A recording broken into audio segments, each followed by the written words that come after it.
ये जो रिलेशनशिप का कॉन्सेप्ट है ये आया कहाँ से? ये यहीं से आया है कि व्यक्ति शादी कर लेता है तो उसको काम करने में दिक्कत है, उसको अपना करियर बिल्डअप करने में दिक्कत है, उसको लाइफ को और बेटर करने में ज़्यादा दिक्कतें आ रही हैं।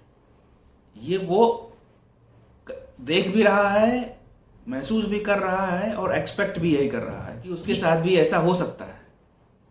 और समाज में भी लोग ऐसे हैं कि बहुत सारे लोग तो ऐसे हैं जो समाज में कि शादी केवल इसलिए करना चाहते हैं क्योंकि वो एक एक पड़ाव में किया जाता है और करा के उससे छुट्टी लेना चाहते हैं।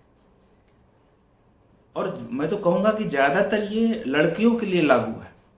ऐसी लड़कियां जो पढ़ लिख गई हैं, कहीं जॉब कर रही हैं, कोई काम कर रही हैं, तो उनके लिए तो ये बिल्कुल आवश्यक होता है, नेसेसरी है कि तुरंत उनकी शादी कर दो, तुरंत उनको कहीं ना कहीं इंगेज कर दो।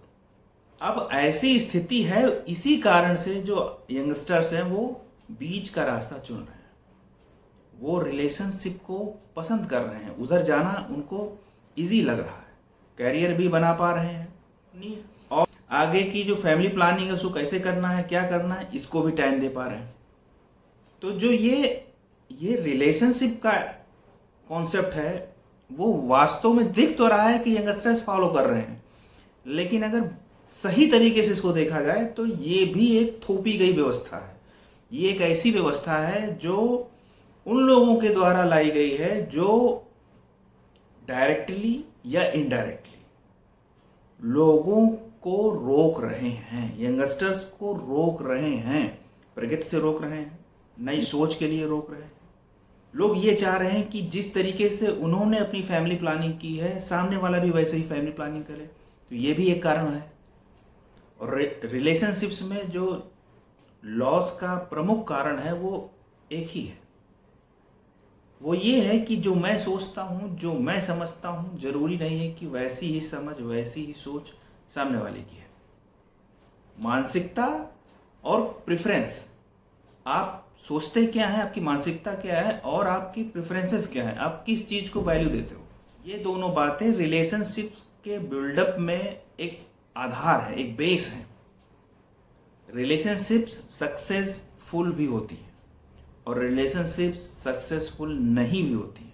अगर रिलेशनशिप में जा रहे हो तो एक बात बिल्कुल कंफर्म तुमको करनी पड़ेगी, और वो ये है कि जैसे कि हम कोई दूसरा काम करने से पहले सोचते हैं, कोई बात कहने से पहले सोचते हैं, वैसे क्या तुम रिलेशनशिप के लिए तैयार हो? क्या तुम उसके ड्रॉबैक्स को, उसके साइड इफ़ेक्ट्स को टैकल कर पाओगे, उसके साथ चल पाओगे? ये सब आपको सोचना पड़ेगा।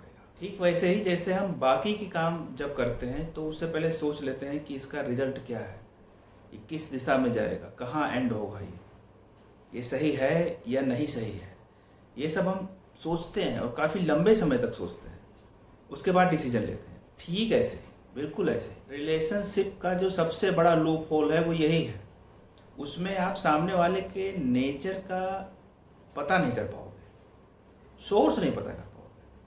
आप उसके लक्षण तो पता कर सकते हो, ऐसे लक्षण जो अस्थायी, लेकिन वो ओरिजिनली उसका कैरेक्टर क्या है, उसका नेचर क्या है कैसा, वो लड़की है कैसी, वास्तव में तुम इसका पता नहीं कर पाओगे। आप किसी के ऐसे नेचर का तो पता कर सकते हैं जो आ रहा है जा रहा है, आ रहा है जा रहा है, लेकिन उसका जो स्टेबल नेचर है, जो उसका वाकई नेचर है, उस नेचर का आप पता करने के लिए आपको बहुत टाइम चाहिए।